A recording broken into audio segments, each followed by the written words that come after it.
All right, so you guys hopefully have seen the exam that I posted. It's the exam that I used the last time I taught this class. I'm writing a new one. It's almost done. Should have it done soon, I hope. I know Mr. Lasley had a few questions, and we're missing 3 students. So I hope the 3 of you that are here versus the 3 that are not have some questions for me. So we can go through the exam step by step or ask particular questions. Mr. Lasley, you had a question before we began, so what would you like to look at? Kind of an overview. I think it's on page 3. Of the exam? Yeah. This one? Let me zoom out a little so you can recognize it. Yeah, no, keep going. Or it's up to, yeah, that one. Okay. The one on the bottom there. Yeah. Just wanted to make sure I was doing it right. Okay, what was your approach? Well, current. So off of one of the slides, it's you use the equation V equals, or V1 equals V naught R2 over R1 plus R2. Kind of, you add up all the resistance. Yeah, so calculating the equivalent resistance. Mm-hmm. Yeah, you could do it a couple different ways. These 2 resistors are resistors in parallel. So you could come up with their effective resistance by R2 times R cents over R2 plus R cents. Okay, that would give you the effective resistance of this as a single resistor, and then the total resistance in the circuit is R1 plus that effective resistance. From that, then you could calculate the current flowing through the circuit. Let's see. That's, in some fashion or another, that's what you have to do. Another thing to note is that the current through here is equal to the sum of the current through here plus the current through here. That's true. The voltage across both resistors, the R2 and R sense, is the same. But yeah, you basically you've got to come up with the effective resistance of those 2 resistors in parallel. Would you mind like walking through, or I would like to know the actual answers, so I want to know if I'm doing it correctly. Let's see if this works. This might not be perfect. We'll point it towards the board. Let's see if this marker works. Yeah. Okay, grab your calculators if you would, and we'll put the numbers in and see what we get.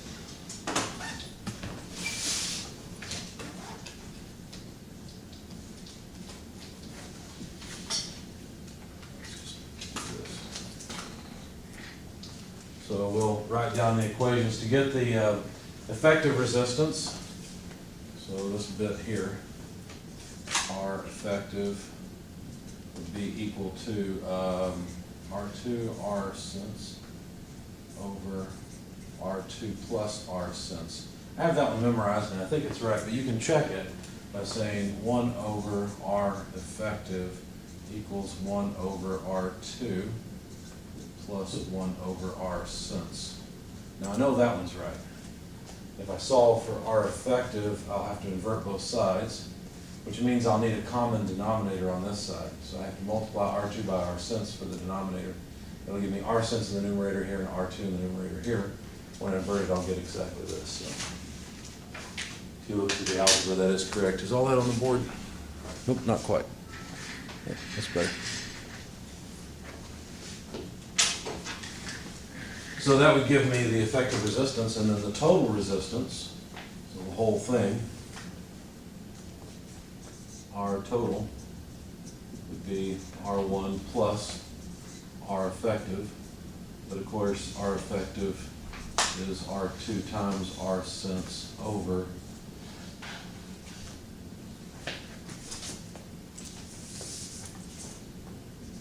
R2 plus R cents.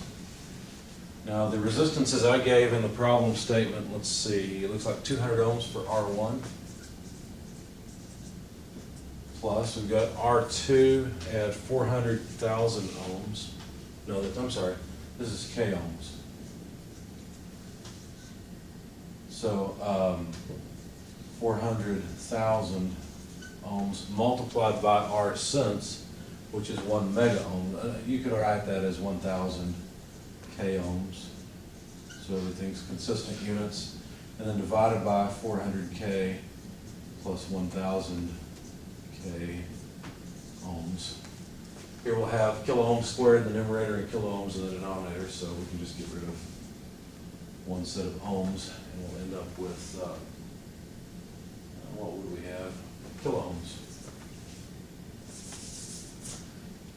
Let's see, so another way to look at it is these K's cross off with that K. If you want to do it. So this would be 200 K ohms.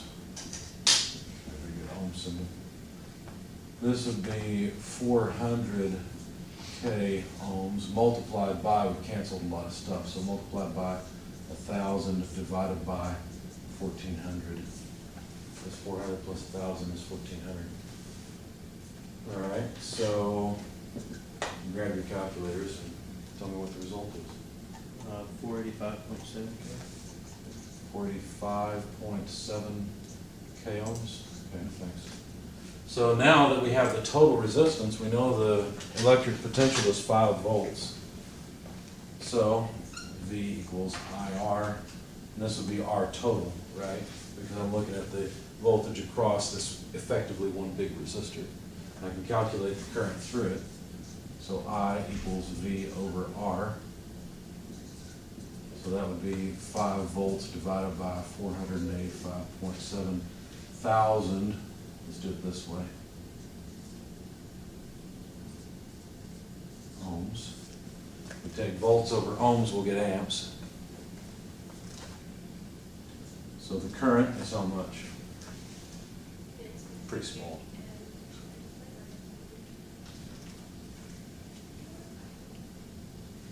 10 microamps.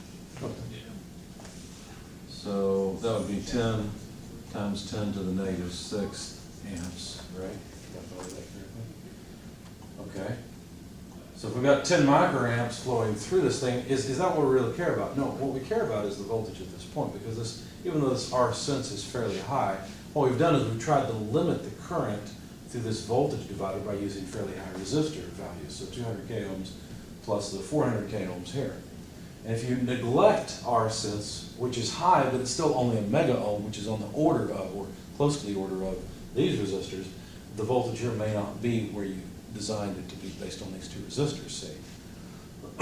So what we're trying to do is say, well, we forgot this mega ohm of resistance. It's going to affect us probably significantly. And all that matters is the voltage at this level. That's what we care about. That's what is going to turn the circuit on or off. Because our sense is just a placeholder, essentially. It's like an input to the Arduino, where the input to the Arduino has relatively high resistance. It doesn't take much current to turn on an input to the Arduino. Okay. Anyway, so let's figure out what the actual voltage is here. How could we do it? Well, it's pretty simple. Now let's break it down into the component resistors rather than making it one big effective resistor. Now we know the current, I. How do I know that's the current going through here? I thought that was the current through the whole thing. Well, it is. It's the same, right? All the current has to flow through R1 before it can flow through the rest of the effective resistors. So I can just use V equals IR again and say, well, the voltage then, now what am I talking about when I say V equals IR, where R is R1? I'm talking about the voltage from here to here. See? It's different. Okay, so all I have to do then is multiply 10 times 10 to the negative 6 amps by 200,000 ohms, and I'll get the voltage. Except, I need to do this. Don't forget your units. You see that on the camera? Yeah, you can see it. So multiply 10 microamps by 200,000 ohms, and that'll tell you the voltage. 2 volts? Yep. So it's about 2 volts. We were shooting for what, 3.3 volts? Yeah, we needed 3.3 volts, but we ended up getting 2. And that's enough to make a difference on the sensing side, depending on what its trigger level is. Another thing that people will do is they'll try to build a power supply by using a voltage divider. That's not a real good idea. It can be done, but it's not a good idea because the current draw through the load, you can think of this resistor as a load now. the current draw through the load might vary, and that'll make the supply voltage, or the effective supply voltage, jump around, so it's not a good idea. Okay, answer that question? All right, let's go back to the exam then. What else do we have? You guys get a chance to look through the exam? No? Anyone have any other questions? If not, we'll just go problem by problem. Yeah, probably going problem by problem is the best way. All right, encoder functions. Encoders use two sensors that are 90 degrees out of phase. What are the two main reasons for two rather than just one sensor? Why do we have two sensors? Why bother? So you can detect direction? Direction is the number one reason, that's right. That's why they're 90 degrees out of phase. There's another good reason for using two sensors. Anybody know what it might be? Quadrature? Well, quadrature Better is precision? better precision. Okay, quadrature is kind of both answers in one, because quadrature tells you that you can tell direction plus you get higher precision, right? So it's the increase in precision. Those are the two main reasons. Anybody have any other reasons they can think of that would be valid here? I said position feedback, but Well, but you could get position feedback with a single sensor, right? In fact, Mr. Plas, wasn't it you that found a little bitty, fairly crude encoder wheel? I think you could track travel, but I didn't, you would have to code in your position. Yeah. So anyway, sometimes a relatively crude encoder wheel is used just to tell that there's motion, because you're only going to drive the motor in one direction anyway, so you know which way it's going. Okay, the following code never prints done to the screen. What is wrong, and what should be done to make it work? Anybody look at this? What do we got? We define the text cycles as 1,000,000. Okay, so we're going to compare I to 1,000,000 down here apparently. Void setup, nothing really interesting here, just something so that we can hopefully talk to the serial port. Fairly high baud rate, but as long as we set the baud rate on the monitor the same, it should be fine. Down here where we're printing, we've got a serial.print line, print the word done. When do we get to print done? Let's see, this loop runs, we add 1 to I, so I is constantly incrementing. If I is at 1,000,000, then we'll print done, but we run the code and we never get done printed. Any ideas? Any thoughts?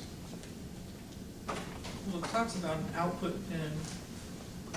What, An output pin, I don't think there's it anything. says initialize digital pin, output pin. and Oh, output. I'm sorry. I never even, I took some code that I had that had a bug in it, and I cut everything out except for what I needed. I didn't cut that out, I'm sorry. Pretend that's not there, that's my fault. Nobody even mentioned that when I gave the exam. Maybe that's why they were so confused. We're going through the practice exam, Mr. Nutt. I actually put this in Arduino Yeah? and just to see what would happen. Yeah? It wouldn't detect 1,000,000 cycles. That's Like, right. It's way too big. It never printed done. So I was never 1,000,000. Any But idea if why? you changed it to 32,767, Yeah, it would work. that's right. So the maximum number that I would go to is 32,767. Do you know what it starts over at? Negative 32,766, I think. But because one of the numbers is 0.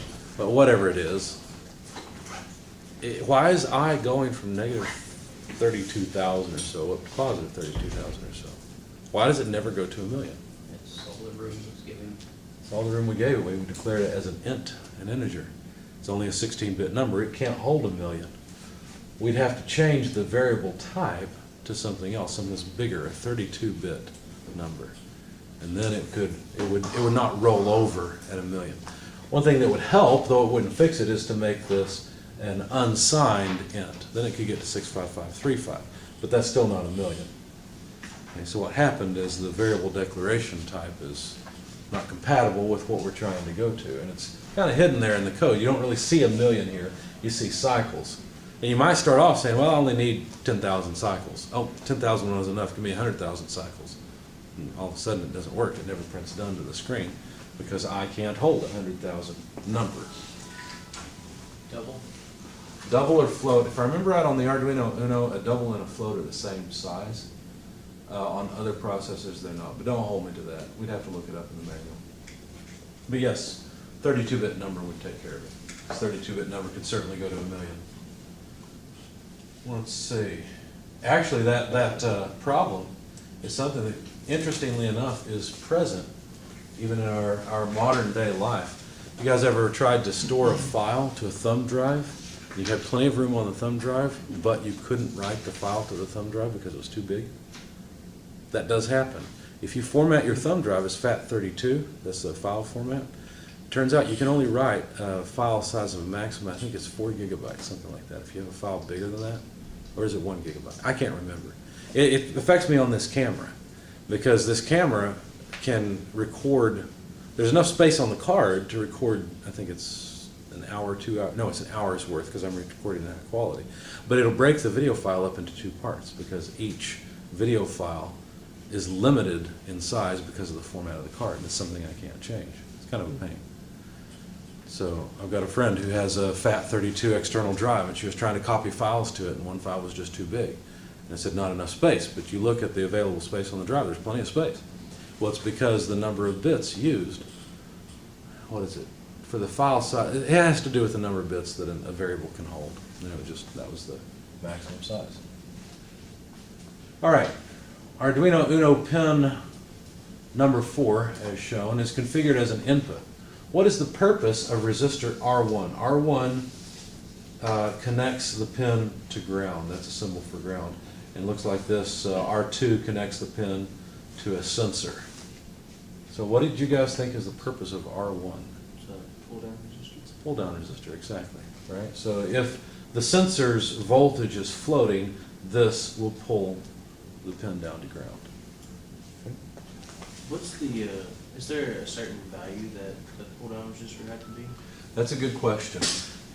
How do you determine the size? It depends on the sensor, because see, you're going to have to the sensor. Basically, this is very high resistance. Okay, so current's not going to flow through from the sensor through the pin to ground, but it is going to have a pretty clear path here through R2, R1, and so what you'll want to do is make sure that R1's big enough so that excessive current is not drawn from the sensor.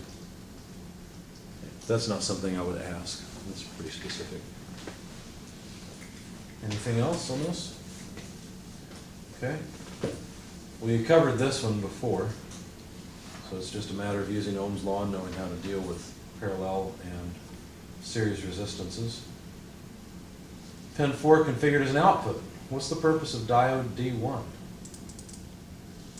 So you can see it. Anyone have an idea there?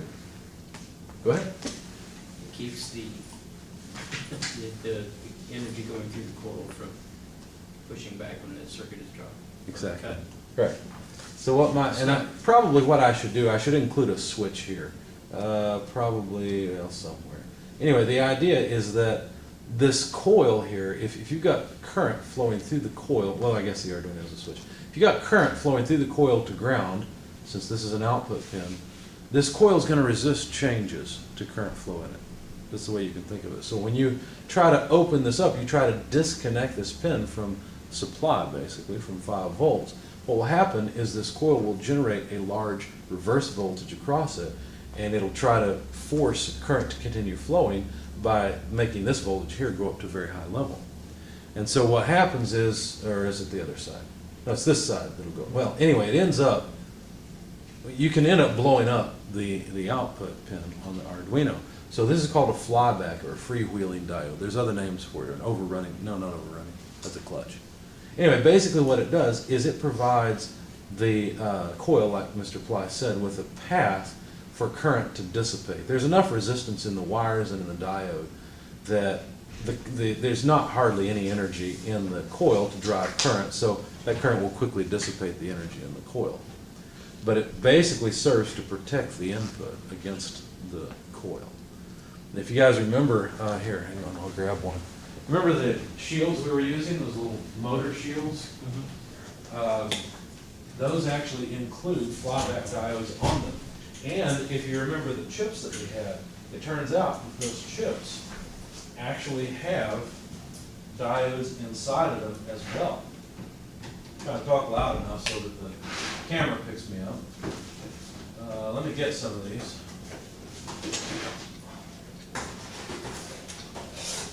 That's a bit.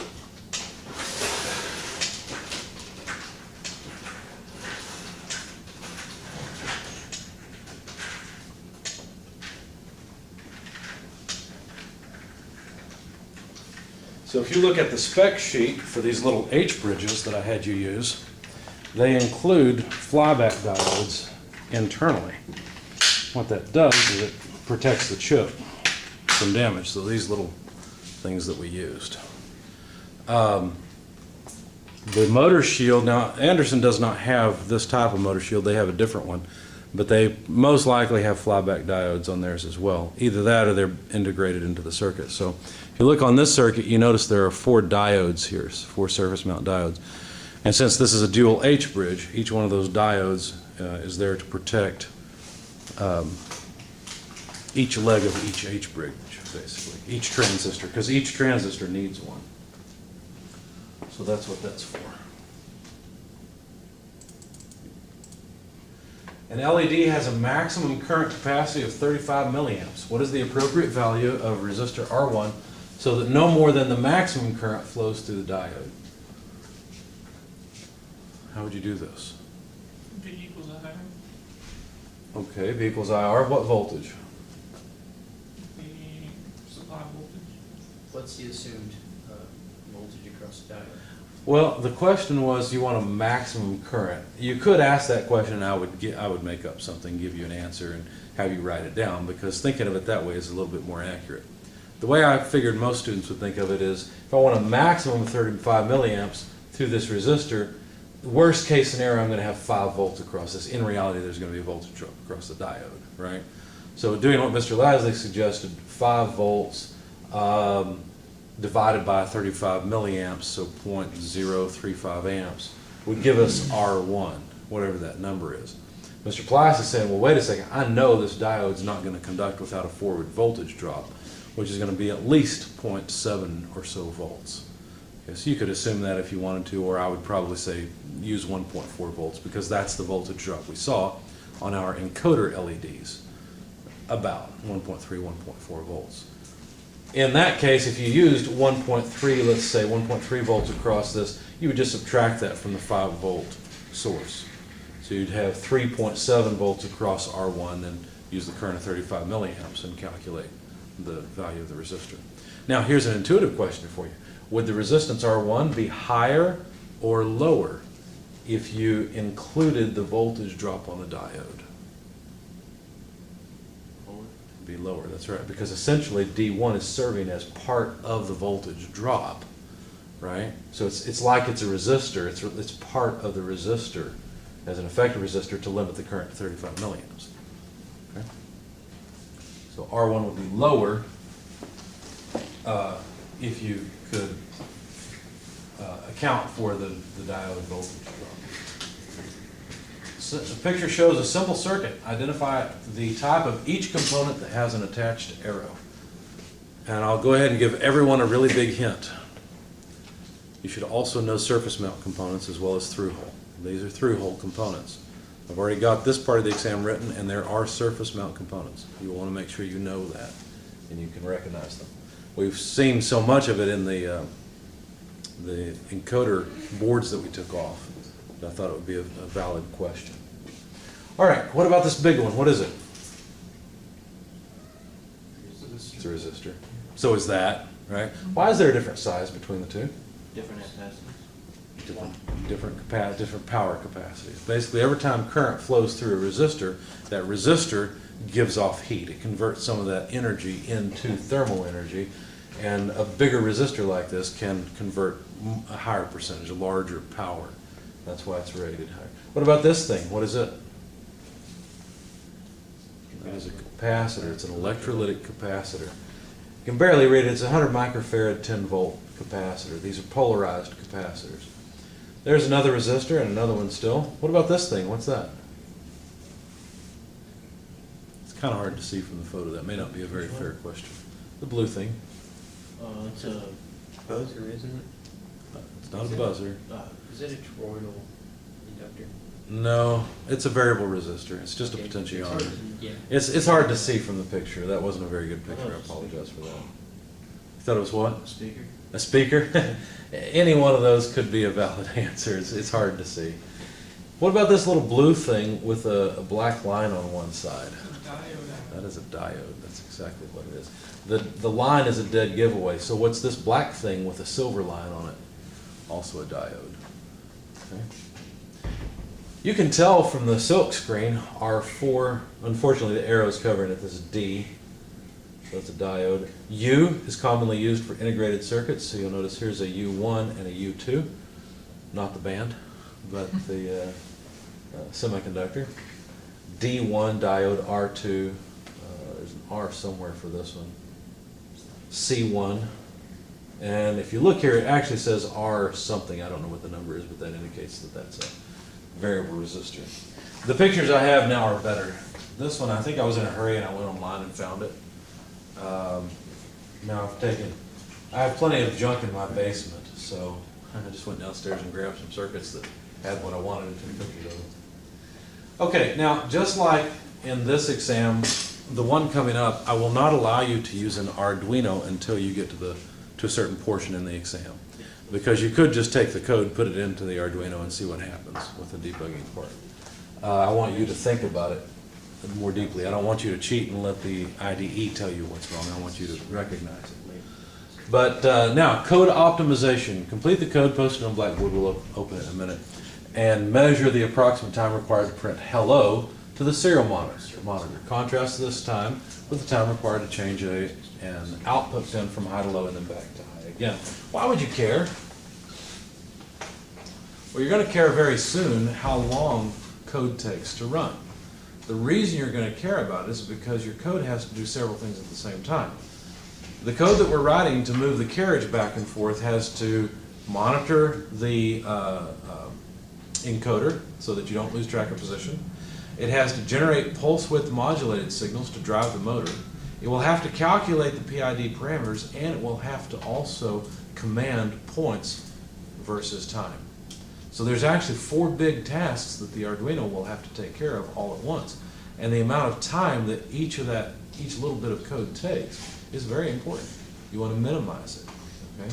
In fact, that's why I was so glad when you guys found that code that did such a good job of monitoring the encoders, and everyone has tried using it and says, wow, this is much more bulletproof and seems to work very well. And part of it is because it's so optimized. So anyway, how would you measure it? This was something that I asked myself back in high school. I was programming that Tetris clone in assembly, and I thought, well, there's a couple different ways I could do this. Which way is faster? How long do each of these instructions take to operate? Well, you can actually measure it with the Arduino. It's pretty straightforward. Let's see. Let me load the code that I posted.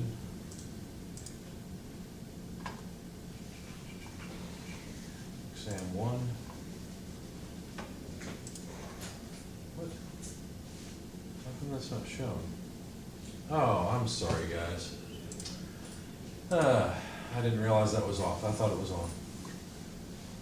Let's see. Make the assignment available. Don't limit the availability. So. Okay. Now you should be able to see timing code partial. That was something I intended to give you, so I apologize for that. Show in folder, and let's see. Let's open it this way. Open. Oh.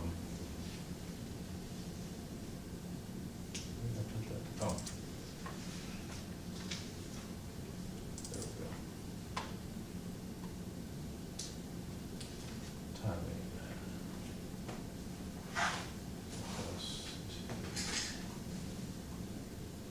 Hello? Oh, that's why. It's in personal downloads. Here, let's make this easier. Paste.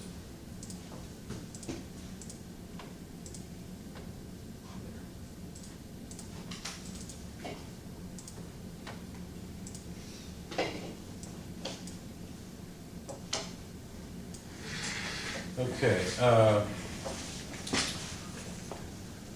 let's see, you can see that on, you should be able to download this also, Anderson students.